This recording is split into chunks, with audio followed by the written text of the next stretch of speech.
To be clear, I 100% think Z is real. This video is going to be very dramatic, so I hope you're prepared for the drama. If you're not, I advise you to proceed with caution. I finally cracked the code. I finally know who the infamous ZEEFIXESART is. Let's immediately get into this because there is just simply too much information to get through and things I need to talk about. Hi guys, gals, gays, and envays, it's Omnia, and I'm not even going to front with you. This video is nothing short of a banger. I've compiled 3 key pieces of evidence that can be infallibly argued illustrate that ZEEFIXESART isn't who they say they are. I don't know if I've dived off the deep end or if what I did here is make history with the first ever piece of art commentary investigative work seen to mankind, but either way, this video has been a blast to make and I hope you enjoy it as much as I did making it. Before we get into this, much like my last video, I want to make a really quick disclaimer that this video is very much predicated on the idea that you're already familiar with the ZEEFIXESART situation and understand the sequence of events fairly easily. If you don't know what happened with ZEEFIXESART, who they are, why people dislike them, when and why they got hacked, or any of the other important details, I suggest you start by watching the videos I've already made on the situation to get yourself familiarized before watching this one. I'll link my first video on the situation in the card, and I'll put my Art Fixers playlist in the description. Otherwise, let's get into how my opinions have changed about some things regarding ZEEFIXESART.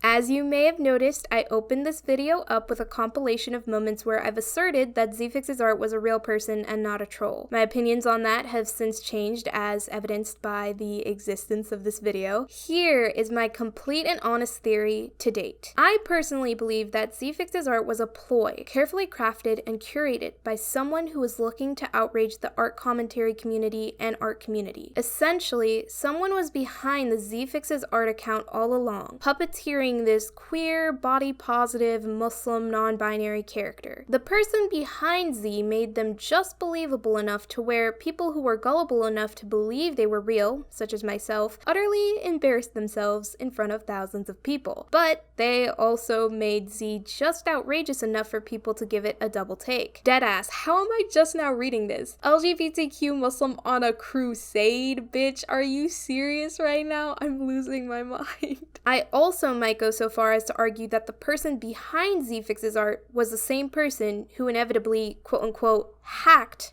their account. I don't know if any of the evidence I can provide in the latter half of this video is enough to definitively convince you of that, but I think what I have should definitely pique your interest. Let's start off with this really convenient, really suspect observation I managed to make about Z's name. Roll the clip. Hi guys, so today I'm going to give you a really quick language lesson, but before I do that, let me give you 2 apologies. First of all, I apologize for the lighting in this room. The sun keeps coming in and out, and I tried to control for that by lowering the blinds, and that hasn't been working that well, so I'm sorry if the lighting in this clip is not consistent. The second thing I have to apologize for is my fucking appearance. If you don't like what I look like today, I am so sorry. I am well aware that I look like a 13-year-old boy who lives in his mom's basement and plays video games for upwards of 12 hours a day. Okay, I'm well aware of that and I'm sorry, but that is just the look for today. If you cannot deal with it, then just skip the clip. I'm sorry. Now that that's out of the way, let me get into the language lesson. But first, let me give you some background into me and how I know Arabic. So, I don't know if y'all know this, but my biological mom has backgrounds in, as long as what she's told me is true, Egypt, Morocco, Turkey, stuff like that. So basically, she has a Mediterranean/Arabic background. And so I was raised in a Muslim household and I was taught Arabic from 1st grade to 9th grade. I learned it for 9 years and أنا أتكلم العربي شوية. Okay, I speak it very little. لكن, however, pero, but, you know, I have a base understanding of it, right? I can understand it when it is spoken to me. I can read it. I can write it. However, لكن, again, me speaking it is just a little, you know, not as good. But every other context, I'm pretty okay with Arabic. انظر, okay? Look at this, right? Think about it. With ZEEFIXESART, they said their name was Zena, spelled Z-E-E-N.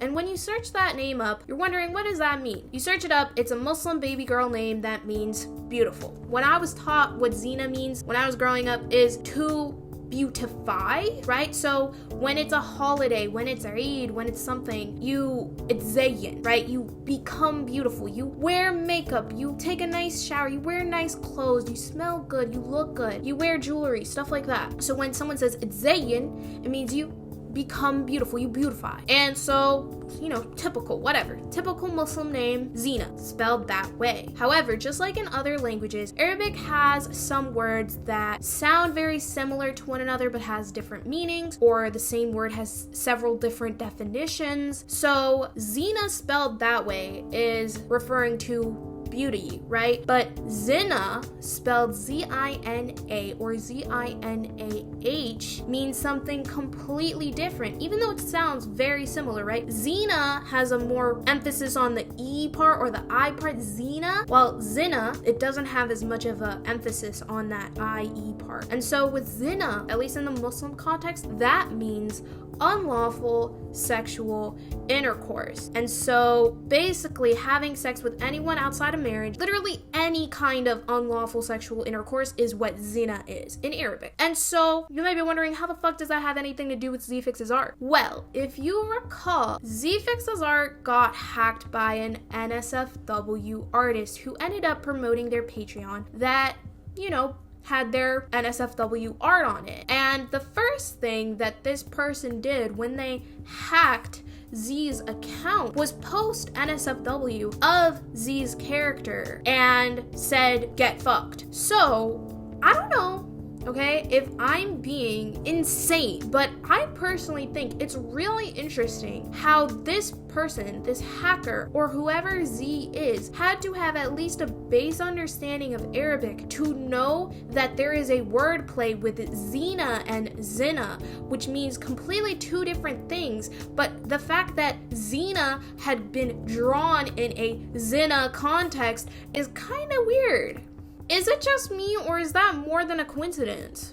Like, I literally kind of feel insane. And I don't know shit. I just want to say right now, like, as a completely separate, I have nothing to do with shit, right? All I know is a base understanding of Arabic. I was made aware of this while looking into this and trying to understand where ZEEFIXESART really came from. And so me analyzing this, I started to realize, hey, that literally is so weird. Like, the parallels of this Zina person getting drawn in a Zina context sounds really weird. So whoever this person is had to have at least a base understanding of Arabic to understand that wordplay, because they ended up in a Zina position, in a compromising position. Let me know what y'all think, because genuinely, I don't know if I'm insane or if that's just a really interesting coincidence.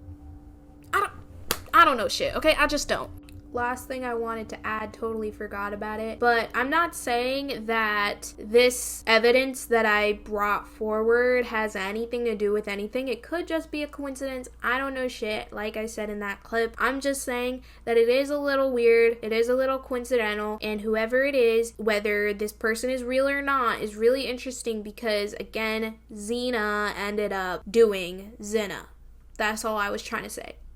That's pretty interesting, right? I'm not entirely sure if I'm reaching or not, but it is a pretty weird coincidence. This next piece of evidence, however, I think is a little more damning. Let me give you some background before I immediately roll the clip. Quickly after ZEEFIXESART got hacked, Z's alleged hacker leaked Zina's unsent tweets to the public. Now, this particular point really piqued my interest because I realized something about unsent tweets that I'm unsure the hacker was even aware of. Let me show you what I mean.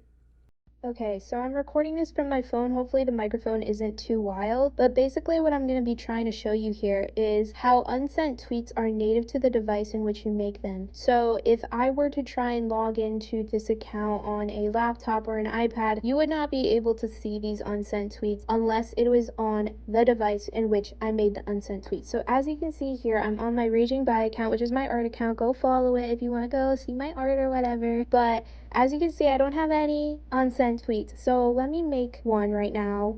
I'll just be like, poo, pee, right? And then I save the draft. Okay, let me make another one. I'll be like, stinky litter box. Ew, yucky. Gabby is pooping up a storm. Okay, and then I save that draft, right? if I go here, right, and see my drafts, I can see them because it is native to the device in which I just made. But let me go, right, let me go on this same account, Raging By, on my laptop, and I will show you that I will not be able to see these unsent tweets because, like I said, unsent tweets are native to the device. Hello. Okay, so I'm sorry for that sudden abrupt end. I don't know why I clicked the end recording so damn fast on my phone, but here we are on my laptop. We're on the Raging By account, like I said. If I go tweet, right, I can't see any of those draft tweets, right? I would have seen that poo poo pee pee, I would have seen that stinky litter one, right? If I said again here, the cars outside are really fucking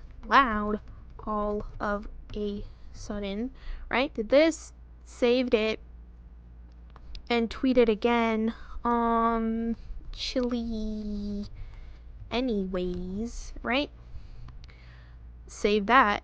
Then once I go check the tweets, suddenly now I have unsent tweets, right? And those are ones that I just made on, again, once again, the laptop that I just was on. So that shows that unsent tweets are native to the device in which you make them. So the hacker had to have been either making tweets on behalf of Z or was Z themselves.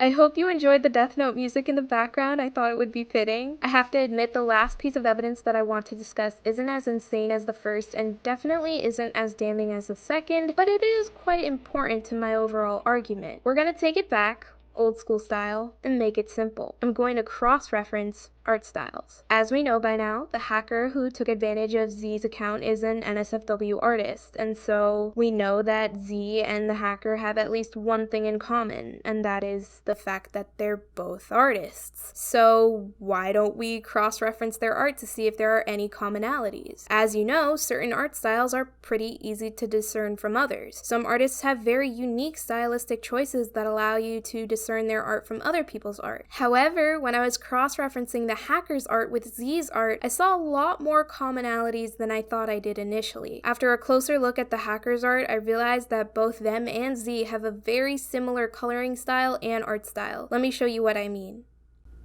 Hello everyone, welcome to my PowerPoint about the 100% infallible proof that ZEEFIXESART's hacker was actually ZEEFIXESART all along by myself, YouTube sensation Omnia here on YouTube. Let's just get right on with the PowerPoint. As you can see here, when we compare ZEEFIX's art to the hacker's art, we can see a lot of similarities and commonalities. So right here on this side, on the left side, is ZEEFIX's art, and on the right side is the hacker's art, okay? And I took some color swatches from both of their art, and I kind of show that the skin tones and the hair tones are really alike. As you can see, you know, for some reason they really like this like dark skin kind of light hair kind of combo, and it's kind of weird, but you know, it's like too much of a similarity for it to just be a coincidence, you know? No, you can't have these skin tones and hair tones be this similar and it not mean something, you know?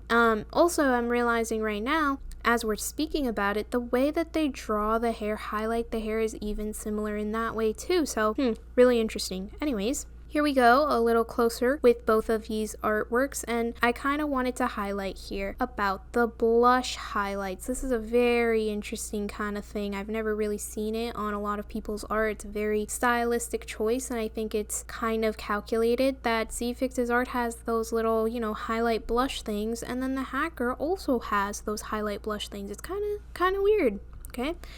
Here, I had no idea what I was trying to show you in this slide. I just thought that the colors look similar, and that's it. There's no similarities otherwise. Here, however, I looked at this and looked at both, again, the blush highlights like before that I mentioned, but then I also noticed on her shoulder here, the hacker's art has a little, you know, shoulder highlight, and here on ZEEFIX's art, there's a little highlight on the arm as well. It's a little interesting, and right here on the shoulder too, even though they're wearing clothes, and this one has a bare shoulder. God, gasp, they need to go get her, but you know, like, see how they're the same? That's really similar. Also, on top of that, if you look at the eyes right here, yeah, do you see that eyebrow? That looks so similar. See how that goes in towards the eye and that also goes in towards the eye? I think that's just a little too convenient. Anyways, that was my TED Talk. Thank you for attending. You better go subscribe right now because I worked so hard on this presentation, and as you can see, I proved, like I said, 100% foolproof, infallible proof that ZEEFIXESART hacker was actually ZEEFIXESART all along. So go subscribe right now because I deserve it. Thank you. Thank you once again for attending my PowerPoint presentation. Refreshments should be in the back. Otherwise, that's all from me. Let me know what you think about all of this in the comment section down below. Did I sell my pitch? Are you convinced? Are you seeing what I'm seeing? Tell me what your thoughts are about all of this, whether you believe ZEEFIXESART is their hacker or maybe somebody else like, I don't know, Creepshow Art. And like I said earlier, don't forget to like, comment, and subscribe because I deserve it. As always, a big, huge, fat shout out goes out to all 15 of my patrons with a very special thank you to my newcomer, Hariana Hook. Thank you so much, Queen. I appreciate your support immensely. If you are interested in supporting my content and future uploads, consider becoming my patron. The link is in my description below. Thank you so much for watching, and as always, I'll catch y'all next time. Bye!